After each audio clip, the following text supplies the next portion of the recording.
নমস্কার সবাইকে আমাদের ওয়েস্ট বেঙ্গল ক্যারিয়ার ইউটিউব চ্যানেলে আবারও নিয়ে এসেছি ডিস্ট্রিক্ট ম্যাজিস্ট্রেট দক্ষিণ দিনাজপুরের পক্ষ থেকে একটি কাজের নোটিফিকেশনে, যেখানে আপনাদের বেঞ্চ ক্লার্ক পজিশনে যে কেউ একটি পজিশনের জন্য আবেদন করতে পারবেন। এখানে আপনাদের বয়স 21 থেকে 40 বছরের মধ্যে হতে হবে। এখানে আপনাদের বয়স কাউন্ট করা হবে 14/1/2025 তারিখ অনুযায়ী। আপনাদের বয়স 21 থেকে 40 বছরের মধ্যে হতে হবে। এখানে মিনিমাম আপনাদের যে কোয়ালিফিকেশনটা দরকার হবে সেটা হচ্ছে 12 পাস থাকতে হবে, সাথে আপনাদের একটি কম্পিউটার কোর্স করা থাকতে হবে। অবশ্যই মনে রাখবেন যে কম্পিউটার কোর্স করা মানেই কম্পিউটারের খুব ভালো দক্ষতা থাকতে হবে।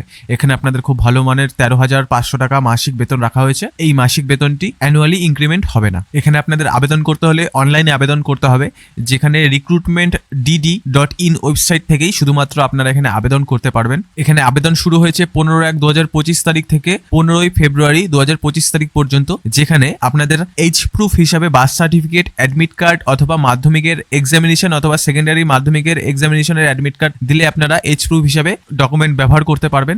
রেসিডেন্টারি প্রুফ হিসাবে আপনাদের ভোটার আইডেন্টি কার্ড অথবা আধার কার্ড দিলেই আপনারা খুব সহজেই রেসিডেন্টারি প্রুফ হিসাবে এই ডকুমেন্টগুলো ব্যবহার করতে পারবেন। এডুকেশন কোয়ালিফিকেশনের মধ্যে আপনাদের মার্কশিট লাগবে এবং সার্টিফিকেট লাগবে, এবং এক্সপিরিয়েন্স ইন কম্পিউটার অপারেশন। এখানে বলা হয়েছিল যে knowledge in computer is essential, মানে কম্পিউটারের দক্ষতা এখানে খুবই ভালোভাবে দরকার হবে, কিন্তু এখানে কোনো সার্টিফিকেটের কথা উল্লেখ করা হয়নি।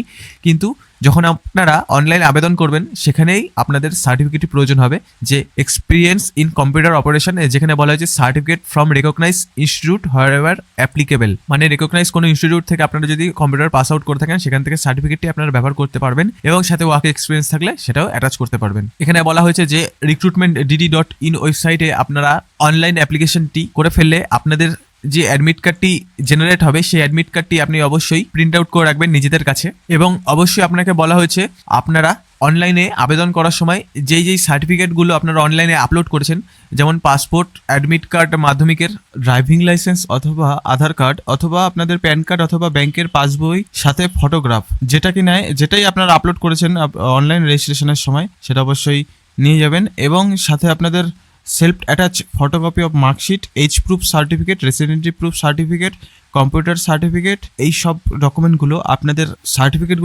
সাবমিট করতে হবে ভেরিফিকেশনের জন্য, যেদিন আপনাদের কম্পিউটার টেস্ট এবং ভাইবা টেস্ট করানো হবে। এবং অবশ্যই মনে রাখবেন পাসপোর্ট সাইজ ফটো কয়েকটি নিয়ে যাবেন, যখন ভেরিফিকেশন হবে আপনাদের দরকার পড়বে। এখানে যেই এক্সামিনেশনের কথা উল্লেখ করা হয়েছে, এক্সামটি আপনাদের 80 মার্কসের হবে রিটেন টেস্ট, এবং কম্পিউটার টেস্ট হবে 10 মার্কসের।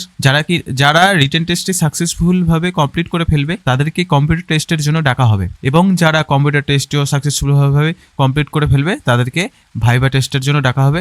ভাইবা টেস্ট অর্থাৎ ইন্টারভিউ আপনাদের 10 মার্কস রাখা হয়েছে।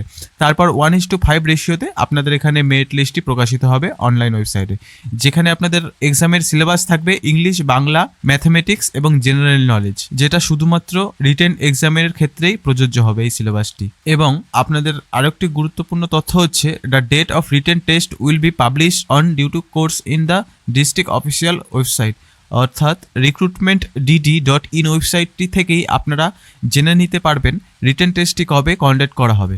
এই হলো নোটিফিকেশনটা আপনি খুব সহজেই আমাদের ভিডিও ডেসক্রিপশন থেকে ডাউনলোড করে ফেলতে পারবেন, এবং আমাদের অফিসিয়াল টেলিগ্রাম চ্যানেলেও যুক্ত হতে ভুলবেন না। আমাদের প্লে স্টোরে নতুন অ্যাপ পাবলিশ হয়েছে, সেখানে আমরা প্রতিনিয়ত কেন্দ্র সহ রাজ্যের সমস্ত চাকরি নোটিফিকেশনের আপডেট প্রকাশ করে থাকি। এবং যারা আমাদের চ্যানেলে নতুন অবশ্যই আমাদের চ্যানেলটি সাবস্ক্রাইব করে রাখবেন এইরকম সুস্পষ্টভাবে ভিডিও পেতে হলে। সবাই ভালো থাকবেন, সুস্থ থাকবেন।